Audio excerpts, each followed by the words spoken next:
I'm the Western area manager. I cover New Haven, Fleming, Daly, and Haxton. My day-to-day is a lot of paperwork. But in the elevator itself, we're very meticulous on housekeeping is our big thing that we need to stay up on.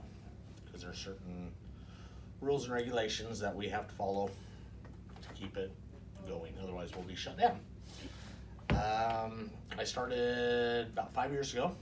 I started at CHS, and just as a laborer, pushing a broom, nothing, really had no background in elevators. So, and I'll say this, but I do a lot of babysitting for the guys that are here. But Okay. if they need stuff, they come to me and I see if I can, it's in my budget, if it's Okay. worth getting, or we can work around it or whatever. So, Right. So I guess that means that there are opportunities for advancement and promotion within the absolutely, company. absolutely, Okay, good. absolutely. Like I said, 5 years ago, just started out just general labor, and then went 2 years doing that. Then I went 2 years to running the New Haven elevator by myself, and then got my promotion last year to be the manager. Congratulations. So, what does success look like in this position, and how do you measure it? Oh, to me, success would be making sure the guys that work for me are happy, keeping them balanced. Not all personalities get along. So trying to tie everybody together and working together is it's not a struggle, but it is something that I have to work on constantly. Getting, because we're supposed to go from like this location, they should be able to go over to Fleming and help out at Fleming, or they should be able to Fleming come over this way, and Transfer so their skills transfer, to and each so location. teaching everybody how to do that. Be able to, hey, I need you over here so you can help, and knowing what to do at another elevator. All elevators are different, so Right. it's the success of it is when everybody says yes, okay, we'll go. And they don't argue this. Yep, they can do it, and they go. So. Okay. What does a typical day or week look like for you? Typical day for me usually starts about 6 o'clock in the morning with paperwork.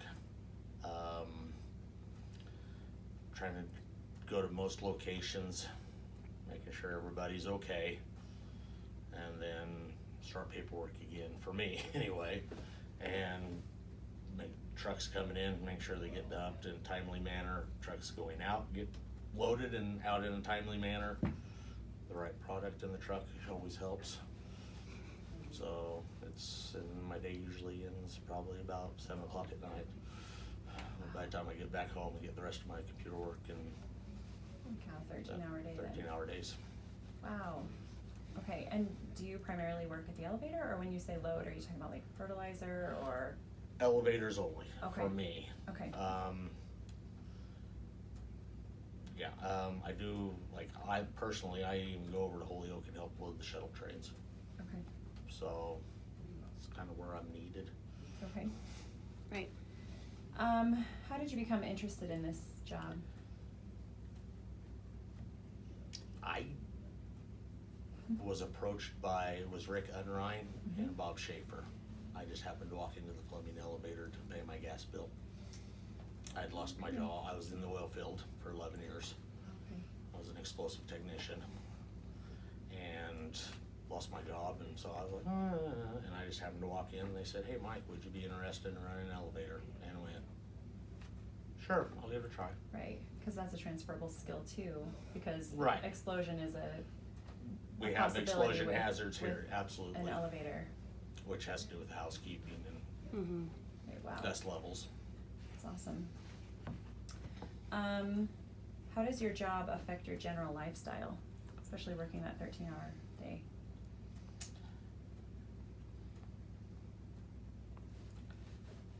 It's getting better. I'm a very work-oriented person. So when I start work, I work. So I gave up a lot of kids' ball games,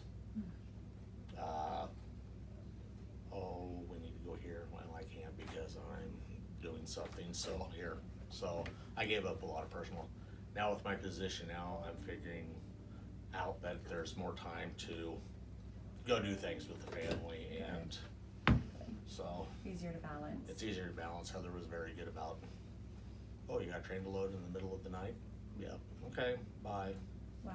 She probably wanted rid of me, but that's fine. So do you work 5 days a week? Until harvest, and then harvest is 7 days. Oh, wow, okay. 7 days a week. From, like, wheat harvest is 7:30 till 10 o'clock at night. That's when the trucks can come in, then you still have to close everything up. When I was by myself down in New Haven, it was probably around 16, 17-hour days. Turn around and do it the next day, so. Wow, okay. What steps would you recommend someone take to prepare to enter this field? To enter this field, you have to be dedicated and you have to work hard. If you do those two things, the sky's the limit. You can, the moving up on the ladder, whatever, I mean, but you gotta put your nose to the grindstone. I personally find that a lot of the younger ones don't have the work ethic to, oh, I got this going on, I got this going on. Well, we all did. And so a lot of them get in trouble. So. Okay. What kind of education, training, or background does your job require? I just have a high school diploma. I have no college background whatsoever. So, not a lot. Okay. And training, obviously you had training in explosives, which lent itself well to this position, but. Yeah, yeah. Okay. But for someone who is just graduating from high school, would you recommend this career field for them? If they, yeah, I would. It's just, it's my part is there's a lot of hard work. It's a lot of manual labor. If you don't mind that, it's gonna be good for you. If you're wanting to sit in an office all day, it's not gonna be. Okay. It's gonna. Okay. Let's see, what advice would you give someone who's considering, did I already ask that one? No, I said what steps, right? So they're kind of the same. Is a driver's license and or CDL required? No, they are not. Okay. No, they are not. For the general labor positions in the elevator, that is not a requirement. From my understanding is they don't care how you get to work as long as you get to work. Okay. If you're gonna drive a truck for agronomy, semi or whatever, of course a CDL would be required, but here, Okay. no. And is that training provided through CHS? It used to be, but you'd have to go through a third party Okay. trainer Okay. to get like CDL. Okay, and could you be hired on prior to getting that training? So they could hire you and then you could go get trained? And, If you wanna kind of advance or do something else, then, okay, yeah. okay. Are there strength requirements, lifting, standing? You're gonna stand for extended periods of time. Lifting requirements, it's not a requirement, but there would be certain, you're gonna have to lift certain things, and so, 50 pounds, probably 75 pounds would be Okay. probably required. Is the work mostly independent or as a team? We really switched over to working as a team, so where there's at least 2 people at all locations. That way, working by yourself, it's dangerous industry, so that way if you have somebody there, the safety protocols, the PPE is really come into effect now. They're really stringent on.